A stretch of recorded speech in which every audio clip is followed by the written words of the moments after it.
She walked in without looking sideways. Heavy boots, jaw locked, a storm behind her eyes. The bell above the door didn't ring loud, it gasped. She didn't ask for help. Didn't browse. Didn't even blink. Revolver. Matte black. Nothing fancy. Something reliable. The man behind the counter hesitated. She didn't. He said, "You look like you've done this before." She looked at the row of guns behind glass. "I was trained to keep people alive," she said, "but I also know how to stop someone from killing me." He didn't ask another question. She picked the .357. Solid, heavy. Just like her silence. That was 11:02 a.m. And in 1 hour, her name would be on every screen in the state. But this was no breakdown. This was the result of everything that came before. Before this, she was Sergeant Alina Graves.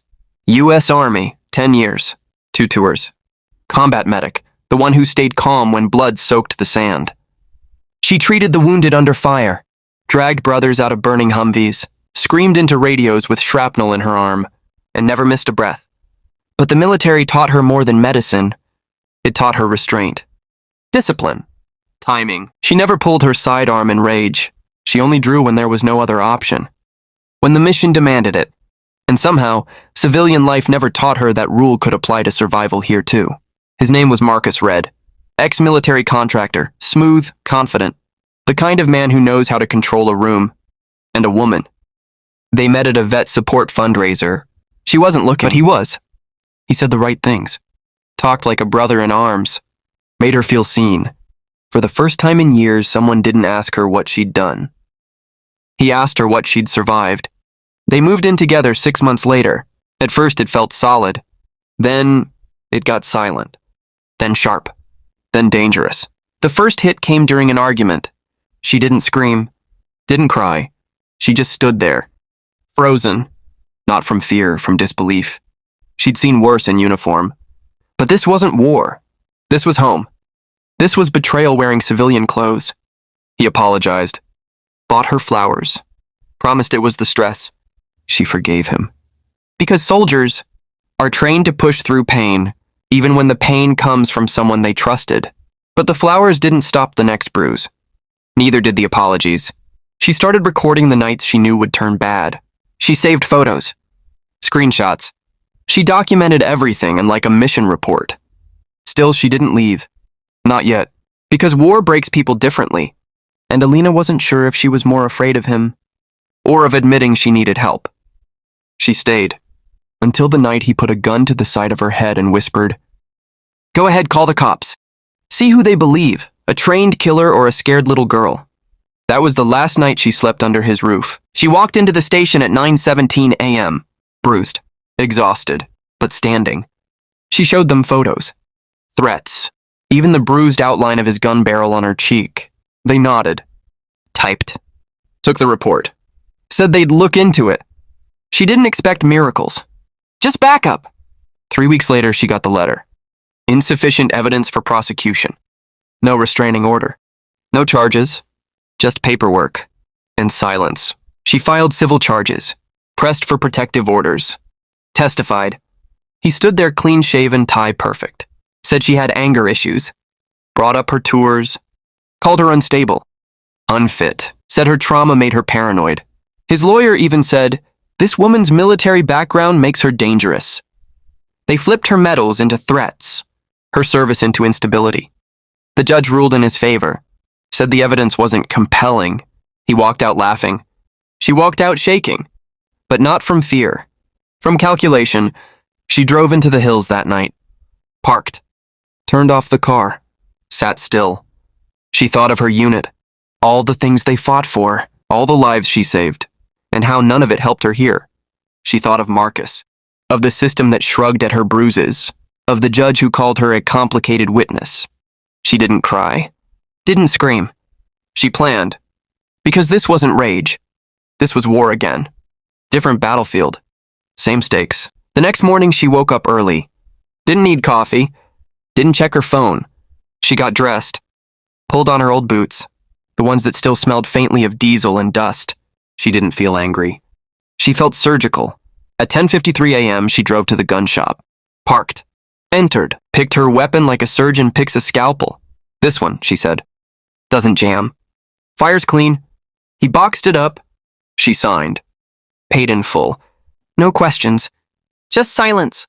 She walked out, gun in hand, heart steady. She placed it in her glove box like it was sacred. No music. No noise. Just the road. And the countdown. She wasn't driving toward revenge. She was driving toward a confrontation no one else had the courage to face. Because when justice fails a soldier, she doesn't retreat. She reloads. People think soldiers only fight on battlefields. But sometimes the worst battles are fought in paper.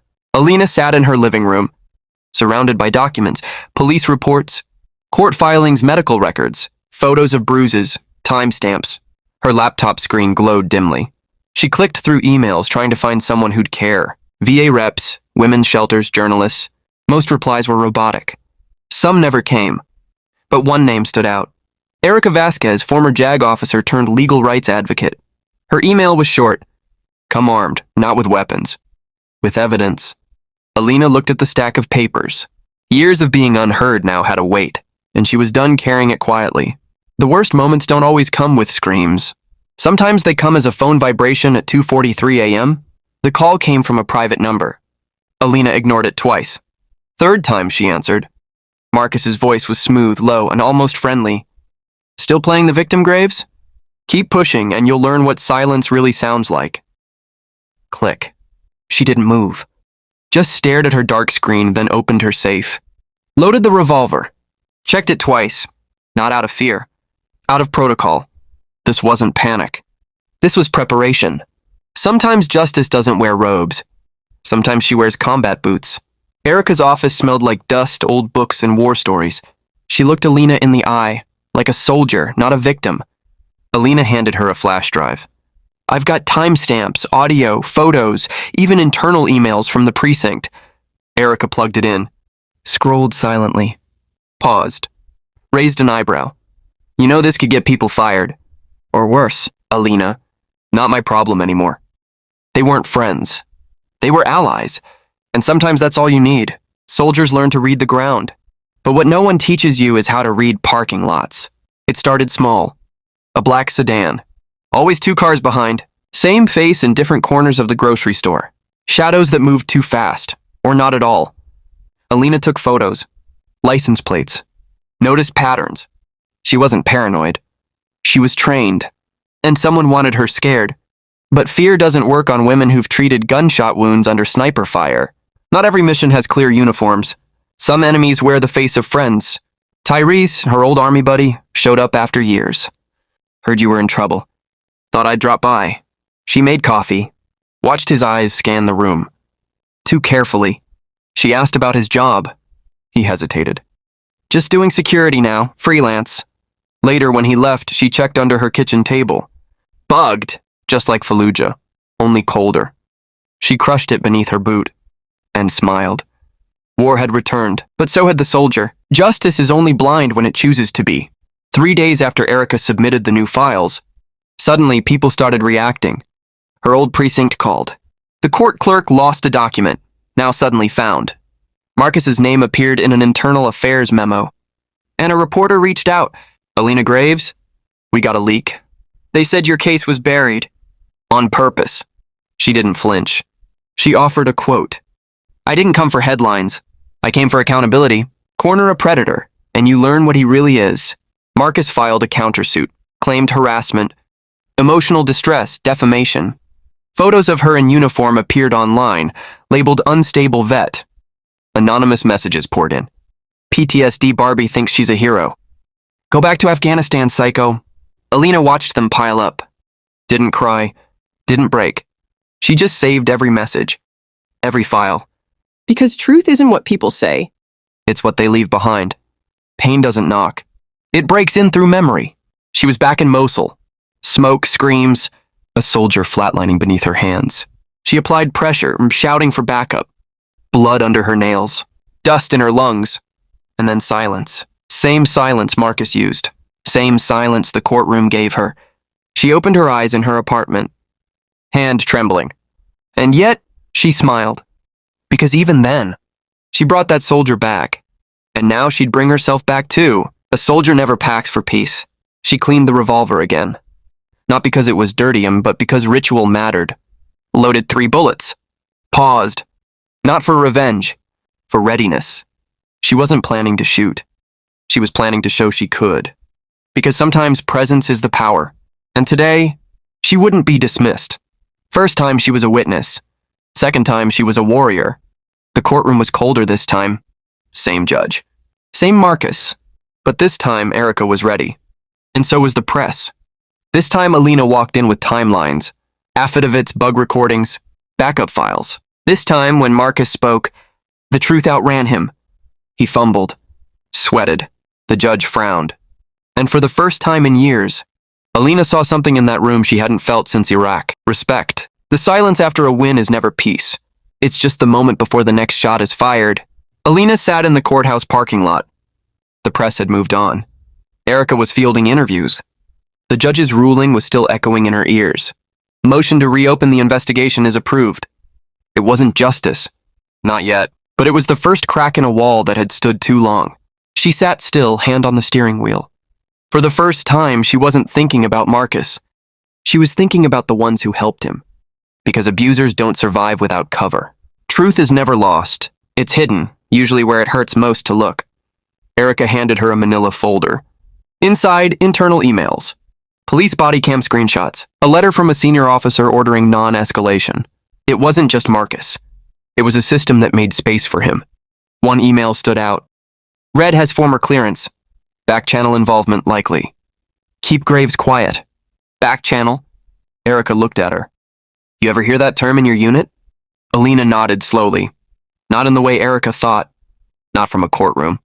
From Kandahar. Some ghosts don't haunt. They recruit. Back at her apartment, Alina pulled out an old footlocker. Inside, military records, maps, medals, a locked tin box. She opened it. Inside, a photo. Her old unit, Marcus in the background. He wasn't just a contractor. He was part of Ghost Track, a black ops. Unit disbanded after a civilian incident that went unreported. She remembered that night now. The silence. The body. The lie they told SO Command wouldn't shut them down. And she remembered who pushed that lie hardest. Marcus. The truth makes people uncomfortable, especially when it sounds like a conspiracy. Alina agreed to one interview, just one. Live, no edits. No scripts. She told them about the police. The silence. The courts. She didn't mention Ghost Track. Not yet, but it didn't matter. Within 24 hours, she was trending. Some called her brave. Others called her unstable military trash. She didn't flinch. Because the fire only confirms the truth is catching. When the system can't stop you, it sends you a warning. Her car alarm blared at 2 a.m. She rushed outside. No broken glass, no theft. Just one thing. A shell casing placed on her windshield. Polished, clean. She picked it up carefully on gloves on. It was .357, same caliber as hers. A message. She wasn't scared, but she was officially back in combat mode. Justice is only blind when it chooses to be. 3 days after Erica submitted the new files, suddenly people started reacting. Her old precinct called. The court clerk lost a document, now suddenly found. Marcus's name appeared in an internal affairs memo. And a reporter reached out. Alina Graves? We got a leak. They said your case was buried. On purpose. She didn't flinch. She offered a quote. I didn't come for headlines. I came for accountability. Corner a predator, and you learn what he really is. Marcus filed a countersuit, claimed harassment, emotional distress, defamation. Photos of her in uniform appeared online, labeled unstable vet. Anonymous messages poured in. PTSD Barbie thinks she's a hero. Go back to Afghanistan, psycho. Alina watched them pile up. Didn't cry. Didn't break. She just saved every message. Every file. Because truth isn't what people say. It's what they leave behind. Pain doesn't knock. It breaks in through memory. She was back in Mosul. Smoke, screams, a soldier flatlining beneath her hands. She applied pressure, shouting for backup. Blood under her nails. Dust in her lungs. And then silence. Same silence Marcus used. Same silence the courtroom gave her. She opened her eyes in her apartment. Hand trembling. And yet, she smiled. Because even then, she brought that soldier back. And now she'd bring herself back too. A soldier never packs for peace. She cleaned the revolver again. Not because it was dirty, but because ritual mattered. Loaded 3 bullets. Paused. Not for revenge, for readiness. She wasn't planning to shoot. She was planning to show she could. Because sometimes presence is the power. And today, she wouldn't be dismissed. First time she was a witness. Second time she was a warrior. The courtroom was colder this time. Same judge. Same Marcus. But this time, Erica was ready. And so was the press. This time, Alina walked in with timelines, affidavits, bug recordings, backup files. This time, when Marcus spoke, the truth outran him. He fumbled, sweated. The judge frowned. And for the first time in years, Alina saw something in that room she hadn't felt since Iraq. Respect. Sometimes to survive the system, you have to disappear from it. The lights in Alina's apartment were off. Phone battery out, SIM card smashed, credit cards cut, no GPS, no smart tech. She pulled an old burner phone from her duffel, slipped on a baseball cap, and tucked her service pistol under her coat. She didn't run. She disengaged. To anyone watching, she vanished. But to herself, she was finally off the leash. Every soldier keeps a piece of the war, just in case the war comes back. Alina drove for hours, through back roads, dirt paths, abandoned gas stations. Eventually, she reached the cabin. It wasn't much. Wood walls, no signal, no neighbors. But it was safe. And more importantly, stocked. Inside were crates she'd buried a decade ago. Medical kits. Canned food. Spare uniforms. Paper maps. One dusty sat phone. She lit a fire, set traps outside the perimeter, and placed a loaded rifle by the door. This was not retreat. This was base camp. They weren't just targeting her. They were erasing her. Back in the city, her files were being deleted. Hospital logs gone. Military commendations missing. Court transcripts marked under review. Online articles discredited her. Photos doctored. Comment sections flooded with bots calling her a fraud. It wasn't just Marcus. It was protocol. Ghost track protocol. She watched it happen from her sat phone. Limited internet, encrypted. And she smiled. Because if they were trying this hard to silence her, it meant she still had the truth. Real stories aren't erased by fire. They're revealed in what refuses to burn. She pulled out a plastic-wrapped folder. Inside, the original Ghost Track incident report. The one she smuggled out the night it happened. Civilians killed. Marcus listed as off-book lead. No oversight. No disciplinary action. She stared at the signature at the bottom, not Marcus's. Someone higher. Colonel J. Neely. It all clicked. Marcus was just a tool. Neely was the hand that held the knife. And the hand was still active. Sometimes your enemy lets you watch, so you know you're never alone. Alina scanned the hidden camera feeds she'd planted back at Erica's office, long before the extraction. One feed still worked, a glitchy back hallway camera. She froze. A figure in uniform. Not police. Not military. Black vest. No insignia. Ghost Track. Carrying a sealed folder. Her file. He handed it off to a man in a gray suit. She captured a still. Enhanced it. It wasn't Neely. It was someone from Washington. She had proof. She needed only one thing now, a platform. Sometimes to survive the system, you have to disappear from it. The lights in Alina's apartment were off. Phone battery out. SIM card smashed. Credit cards cut. No GPS, no smart tech. She pulled an old burner phone from her duffel, slipped on a baseball cap, and tucked her service pistol under her coat. She didn't run. She disengaged. To anyone watching, she vanished. But to herself, she was finally off the leash. Every soldier keeps a piece of the war, just in case the war comes back. Alina drove for hours, through back roads, dirt paths, abandoned gas stations. Eventually, she reached the cabin. It wasn't much. Wood walls, no signal, no neighbors. But it was safe. And more importantly, stocked. Inside were crates she'd buried a decade ago. Medical kits. Canned food. Spare uniforms.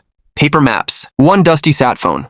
She lit a fire, set traps outside the perimeter, and placed a loaded rifle by the door. This was not retreat. This was base camp. They weren't just targeting her. They were erasing her. Back in the city, her files were being deleted. Hospital logs gone. Military commendations missing. Court transcripts marked under review. Online articles discredited her, photos doctored.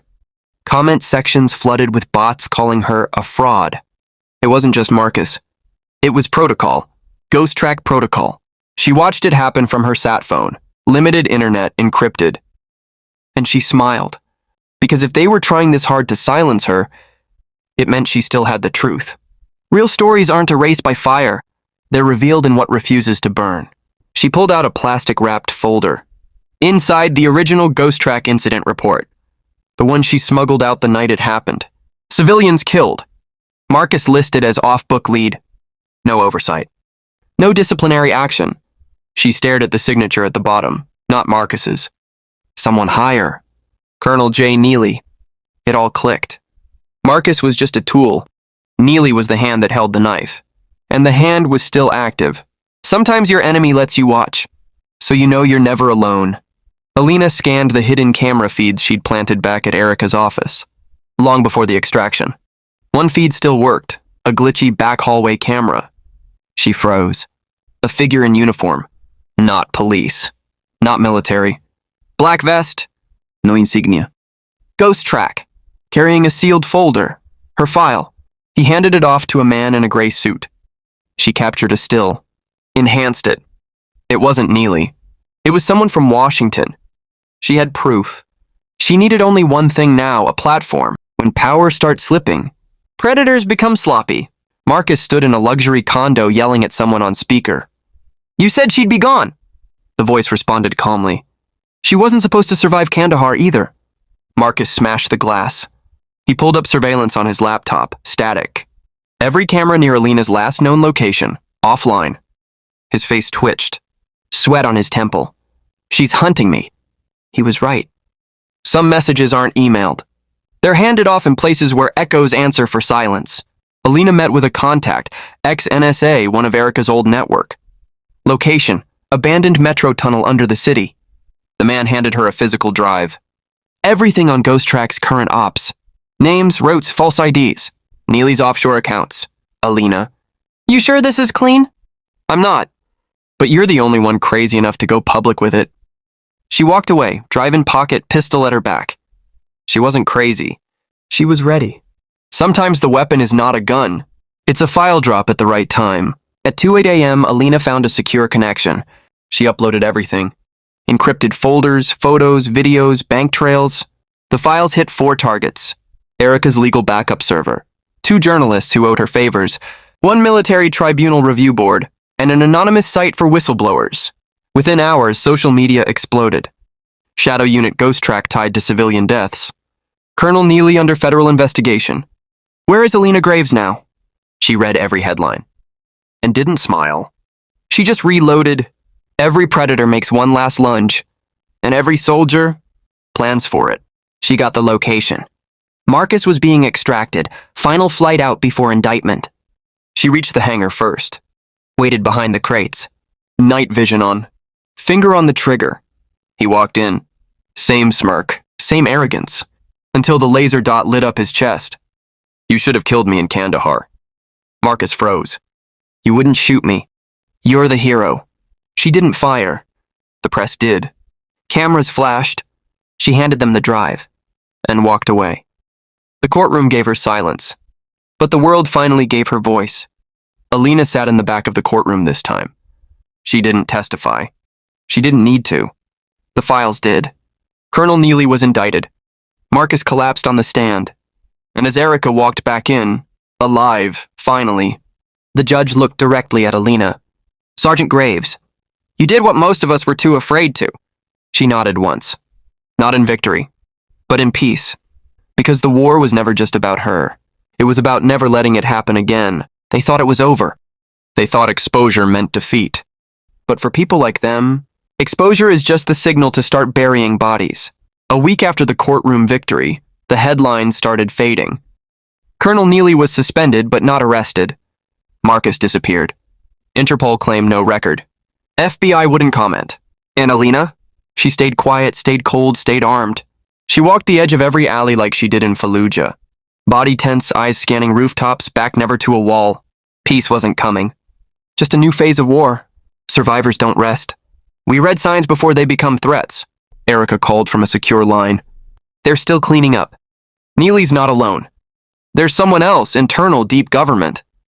Alina's stomach tightened. They've restarted Ghost Track. Under a new name. Erica sent a message. One image. A digital file, Project Tangent. It was timestamped 3 days ago. And the author? Lieutenant Commander G. Rothschild. Alina didn't know the name, but she'd seen the signature before. On a crate. In Helmand, where a child bled out and no one was allowed to speak. Truth needs sanctuary, but sometimes even sanctuaries are breached. Alina moved to a different cabin, this one not hers, owned by a retired Marine named Clay Mercer, a man who owed her 2 lives and a liver. Clay didn't ask questions, just handed her the key and left. The place had no electricity, no Wi-Fi, and one rule. If you hear a chopper, don't look up or run. Inside, she laid out her tools. 3 pistols, 1 encrypted laptop, 2 burner phones, and 1 file, Project Tangent. Then the glass broke. Someone was here. You don't knock on a soldier's door at midnight. Not unless you're armed. Or stupid. 2 men in black came through the window. No insignia. Tactical gear. Suppressed weapons. Alina was already behind the fridge. She didn't shoot first. She let one of them make noise. Let the second one separate. Then she moved. 2 shots. Both center mass. She dragged the second one to the shed.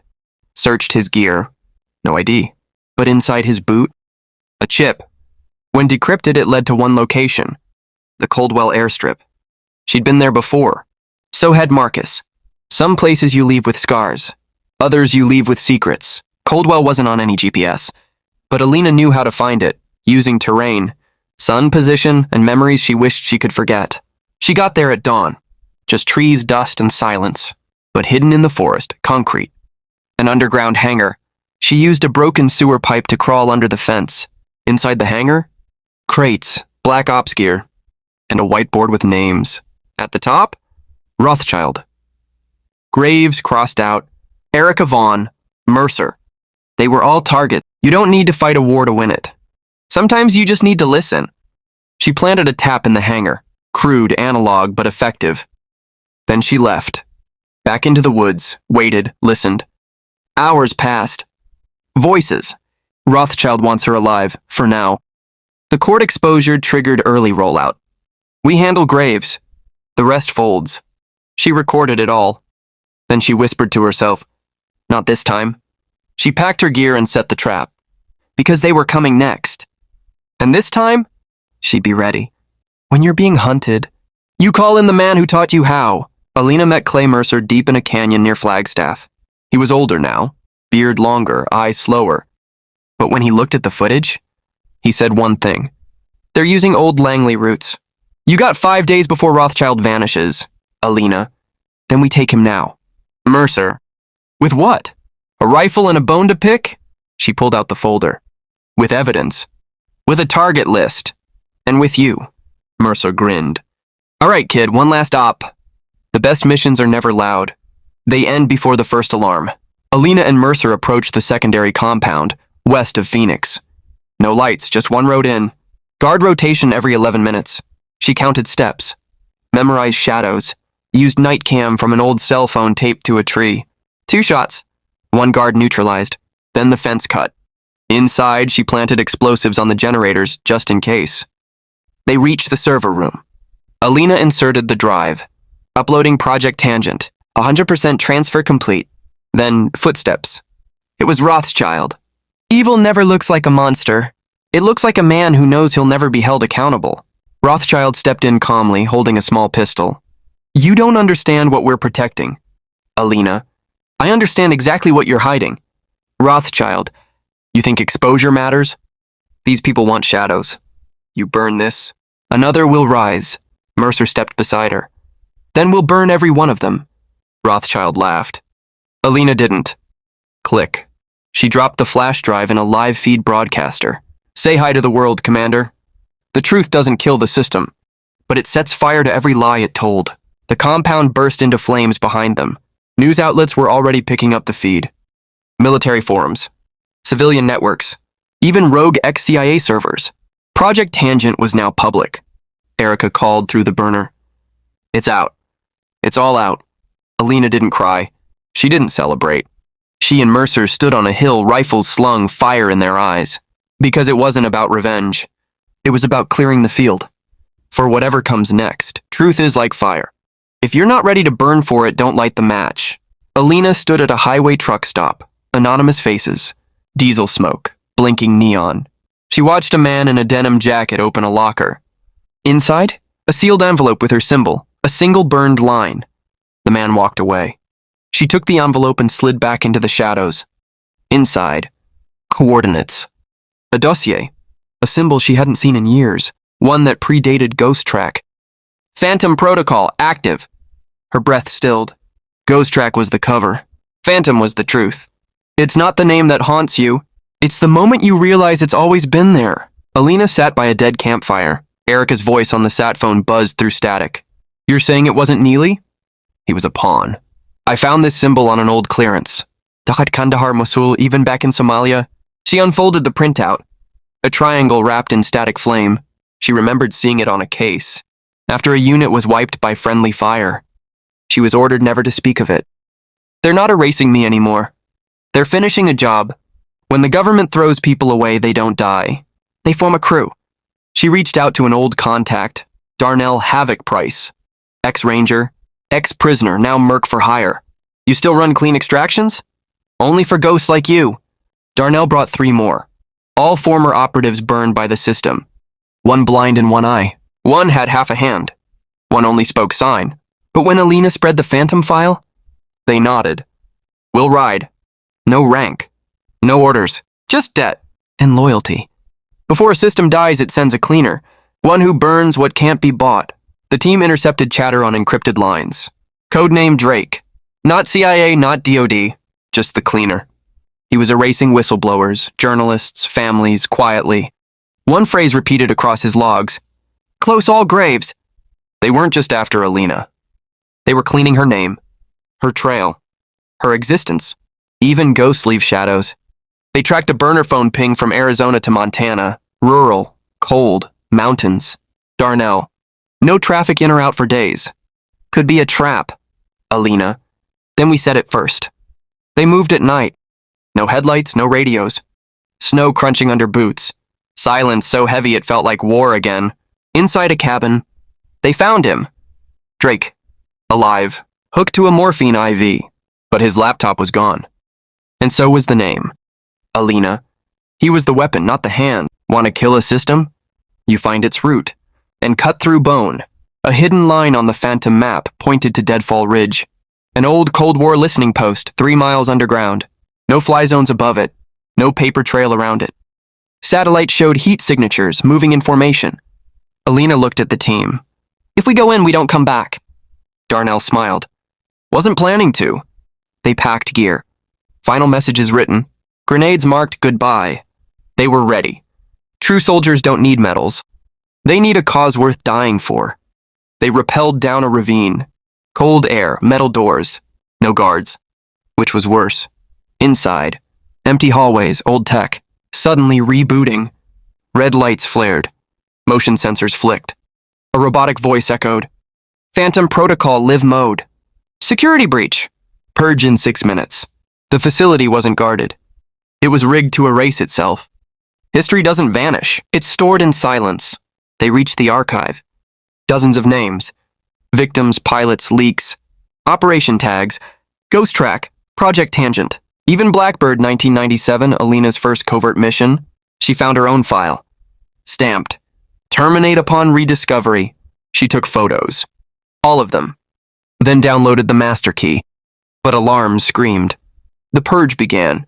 Every war ends with a choice. Not between life or death, but between silence or fire. As explosions started, they sprinted toward the exit shaft. Only one harness left. Alina shoved the drive in Darnell's vest. Get it out! Tell the world. You sure? She smiled. I've been sure since the second court lied to my face. He launched upward. Alina turned, pulled the pin, and walked into the flame. You can't kill what already walked through hell. 2 weeks later, headlines returned. Deadfall Ridge destroyed. Phantom files leaked to international press. Alina Graves, MIA, presumed dead. Erica stood at a vigil. candle in one hand, flash drive in the other. Behind her, a child asked, "Who was she?" Erica smiled. She was the reason this world still has a chance. Camera pulled back. A long hill. And on a distant ridge, a woman walked into the fog. When the world buries you, you don't dig your way out. You rise through the cracks they forgot to seal. A storm rolled across Utah's salt flats as a black pickup moved alone. Alina sat in the passenger seat, hood drawn low, right leg still bandaged. The driver, Captain Mira Sloan, former PsyOps, discharged for exposing human trials. "Mira, everyone thinks you're ashes." Alina stared out the window. "Let them." They reached an abandoned stone church in the middle of nowhere. Inside, steel beneath the altar, a bunker below. Old radios, burn phones. Maps, names, plans. A new cell was forming. This wasn't about revenge anymore. This was resistance. A whisper can start a war if you send it to the right ears. Alina sat with Mira inside the bunker. They tapped into old ham relay frequencies and used Morse. Erica's code word came through. White Echo 04. Red Lion moving. Alina's eyes narrowed.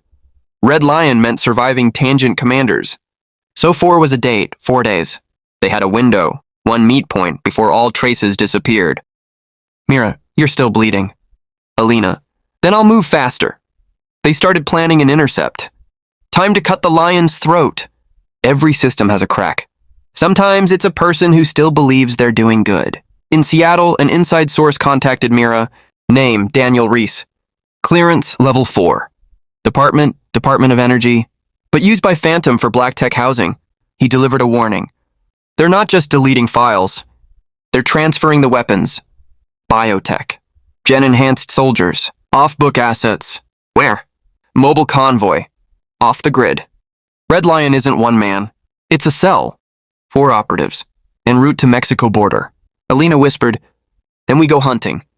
If you're going to intercept a ghost, bring weapons it's never seen." They reached a secondary safe house hidden beneath a scrapyard. Old allies had kept it buried. Drones, jammers, exosuits, heat cloaks, gas suppressors. Mira unlocked a steel box. Inside, custom SCAR rifles, rubber-sealed hard drives, and a worn U.S. flag patch covered in blood. Alina touched it silently. They used us, then erased us. They trained the wrong woman to survive. Darnell's voice came through radio. Convoy confirmed. Crossing New Mexico line tonight. An ambush isn't just an attack. It's proof that someone watched and waited long enough to learn your steps. 3 black SUVs, 1 armored truck, unmarked. They moved in silent desert fog. Alina's crew was spread along the ridge, Mira on overwatch. Darnell wired for jamming. They hit the back SUV with an EMP burst. It stalled. Tires blew. Panic inside. Agents scrambled. Alina launched from the side, sliding under the second SUV, planting charge. 1 shot, 1 scream. Then the lights went dark. Not one word spoken. 4 Red Lion operatives lay bleeding in sand. The most dangerous weapon isn't a gun. It's the proof you were never supposed to find. Alina kicked open the armored truck. Inside, a metal briefcase chained to a corpse's wrist. She unlatched it. Inside was a tablet we unlocked. Running diagnostics. Project Nix. Status active. Agents 12. Phase 2 launch. Mira, they're still growing this? Alina, no, they've already launched it. Nix wasn't about weapon transport. It was about human testing. Live. U.S. cities. Cover. Rehabilitation research. Alina felt her heart stop. This wasn't the final op. It was the beginning. When you pull one thread, you find every person they tied to it. Inside the truck was a captive. Weak, injected, nearly gone. Name tag read, Dr. Leah Novak. She whispered, "I built the NYX prototype. They killed the others. They think I'm dead too." Alina gave her water. Injected her with stabilizers. "We're getting you out." Novak. They have a launch site in Alaska. An old test facility. NYX isn't just tech. It's people. Dozens of them controlled. Mira stepped forward. We shut it down. No survivors. Except the ones they never counted. Systems don't fail by accident. They go dark when truth gets too close. As they drove away with Novak, all comms died. No radio. No GPS. No sat feed. Mira slammed the console. EMP wave. Someone's jamming us. A drone emerged, black, silent, hovering. Then more, in formation. Alina pulled Novak down. They're not after us. They're after what she knows. They raced into canyon trails, tight, muddy, treacherous. Behind them? Explosions, ground cracking, drones crashing into rock. They barely made it out alive. But now? Everyone knew they were alive. When silence becomes a weapon, your only defense is noise. They reached the original bunker under the church. Novak connected the Nix tablet to the broadcaster. Mira set up a scrambled burst signal. Alina activated the old stream, the same one she used to expose Tangent. Only now, it had millions of silent watchers. They uploaded it all. In OX files, victim logs, convoy footage, names of living assets. Within minutes as it spread, global forums, darknet, ex-military sites. Truth went nuclear. They called her a rogue, a ghost, a problem. Now they'll call her the reason they sleep safer. As dawn broke, Alina stepped onto the church roof. She lit a single flare, a signal to anyone watching, to anyone still hiding, to anyone who had survived what they did. Behind her, Novak slept safely. Mira loaded gear. Darnell scanned perimeter. Alina's voice, calm, low, final. We're not ghosts. We're the fire coming through your floorboards. Camera pulled wide. The flare burned high. And far across the desert, other flares began to light. They thought we were gone. But we were watching. And now we're answering. Dozens of signals blinked back across the western landscape. Old resistance fighters. Ghost units. Forgotten allies. Inside the underground church bunker, Mira and Darnell pulled up coordinates. Darnell, that's 27 different pings. Some from bases that were buried decades ago. Mira, we just woke an army that's been waiting to die with purpose. Alina stared at the screen. Her hand hovered over the map. One red ping blinked offbeat. Not a survivor, a trap. Alina. This one, we handle personally. Mission, investigate the offbeat ping. Alina, Mira, and Darnell roll up in a beaten van camouflage to match the desert rust. Erica, still remote, feeds recon from above. Erica, radio.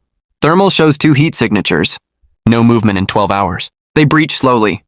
Weapons low. Inside the train car? A body.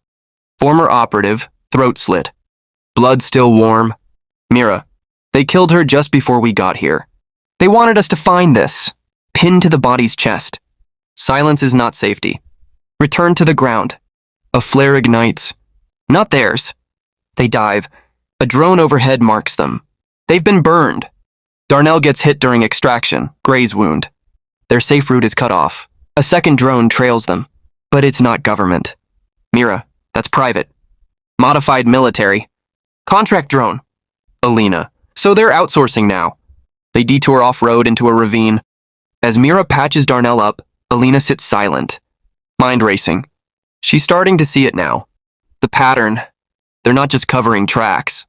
They're pulling in old experiments, burning the rest. MX Phase 2 wasn't about expanding. It was about containing the leak. And they're the leak. Erica directs them to an old safe house, an underground farm bunker in Nevada. An old man guards it, Samuel Quinn, former NSA, long retired. He hasn't spoken in years, but he knows who Alina is. He hands her a drive. Doesn't speak, just nods. The drive opens. Graves Protocol Phase 0. Authorization classified. Mira opens the file. Biologs of Alina, since age 6. Darnell, they didn't just use you, Graves. They built you. Alina quietly. I was never outside the system. I was always in the test group. She was Phase 0. Alina spirals quietly. Alone in the barn attic, she plays recordings. Her early training. Testing control points. The voice of a younger her echoes. Yes, sir. I feel no fear. Yes, sir, I can keep going. Yes, sir, again. Tears don't come. Only stillness. Mira joins her. Mira, you're not their product anymore. Alina, no. But I still carry their fingerprint. Mira, then let's use it. They hatch a plan. To turn Phase 0 back against them. To rewrite the system's control code and broadcast it. To the NYX agent still active, they follow a hidden route embedded in the Graves Protocol. Drive, a literal road built during the Cold War to connect covert facilities. Abandoned now. But halfway down, they find an ambushed convoy. Bodies burned, but not shot. Erica, radio. Their neural links.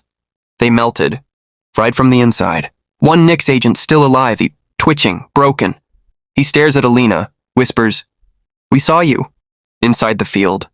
"Your face triggered the override." Mira, shocked. "Your face shuts them down?" Alina's existence is a failsafe. She wasn't just test subject. She was the kill switch.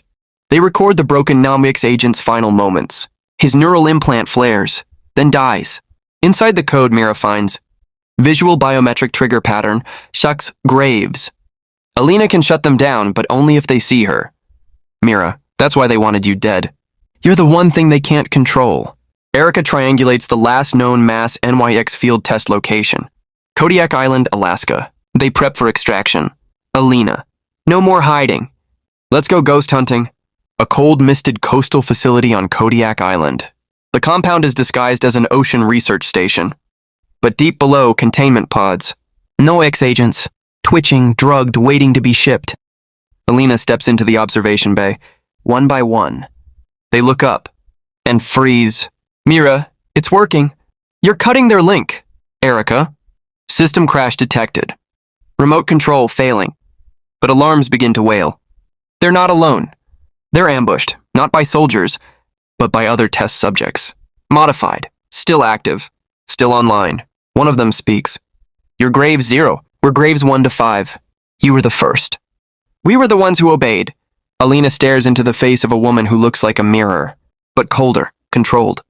Alina lowers her weapon. You don't have to keep obeying. But the clone raises hers. I was never built to stop. The standoff escalates. Graves 1, 2, and 3 surround her. But behind Alina, Mira plays the broadcast. The Phase 0 fail code. Visual pattern. Spoken lines. Yes, sir. I feel no fear. Yes, sir, I can keep going. Yes, sir, again. They hear their own training. Their origin. One clone, Graves 3, drops her weapon. Another twitches, then screams. The system folds. Security bursts in. Real men, real guns. Darnell hurls a flare inside the chamber. Chaos, fire! Alina drags 2 clones out, saves them, and walks into the smoke. Waves crash violently against the black cliffs of Kodiak Island. Mist rolls over the abandoned ocean station camouflaged as marine research. Lights flicker inside the station like failing memories. Voiceover, Alina. They didn't just build ghosts. They taught them to whisper.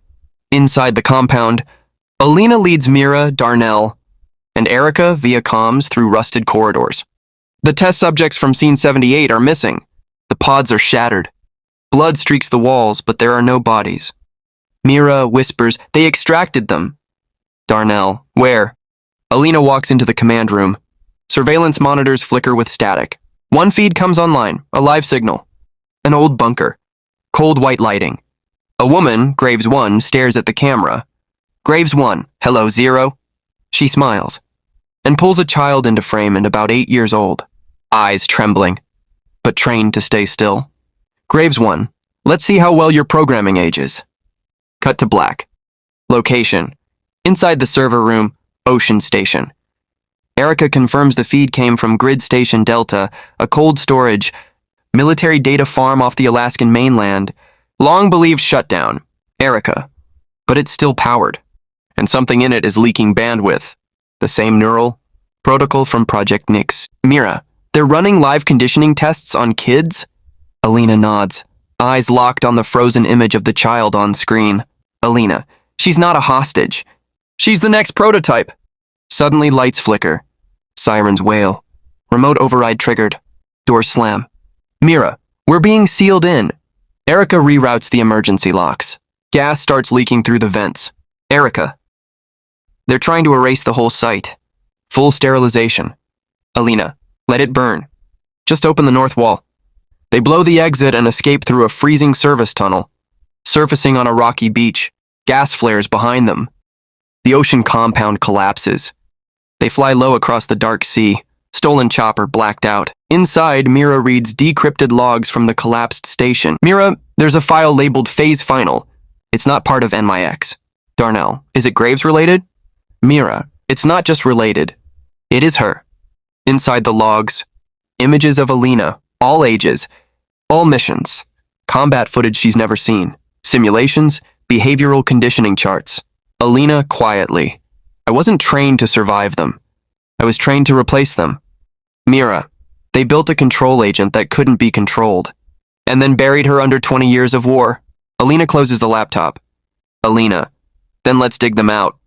They land 2 miles from Grid Station Delta, camouflaged in an ice field. An Arctic facility dug into the mountainside, humming under a dome of snow. Inside sterile white halls. Screens light up as Alina enters. Biometric sensors still recognize her. Alina. They don't lock the doors for prisoners. They lock them for property. As the team infiltrates, Mira hacks into the medical wing and finds clones in cryo labeled Graves 2, Graves 3, up to Graves 11. Training footage of children obeying violent commands. An audio log of a voice Alina recognizes instantly. General Markson. Markson, recorded. 0 is the last clean subject. All others are unstable. But we need replacements. The system must sustain itself. Alina. They were building a loop. When one Graves fails, another activated. In the center of the grid station, a massive neural interface chamber connected directly to a live comm satellite. Darnell. This is how they update the agents remotely. Behavioral signals. Command resets. Mira uploads the override code. The one discovered earlier tied to Alina's voice and presence. Mira. If this hits the signal tower, it'll crash every NYX agent connected to the live field. Darnell. What about the dormant ones? Mira, if they wake up, they'll wake up clean. Suddenly, warning lights. The clones have been activated. Graves 5 and 6 break cryo early. Graves 5, emotionless. Override origin detected. Target Graves 0. Mission, terminate and replace. Firefight begins. Alina faces off hand-to-hand with Graves 5, nearly identical in build. Training and reflexes, but colder, calculating. Graves 6 launches toward Mira. Darnell intercepts and takes a hard blow to the ribs. Alina pins 5, grabs a loose memory cable, and jams it into her own neck, then into the clone's interface port. A shockwave pulses. Mira, what did you do? Alina, eyes twitching. Swapped imprint hierarchy. Graves 5, gasping. Protocol conflict. Command error. She collapses. Alina, I'm not the override. I'm the origin. As Darnell lies wounded and Mira reconnects the signal feed to the satellite uplink, the screen flashes red. Incoming neural surge. Global update imminent. Erica. Something's wrong.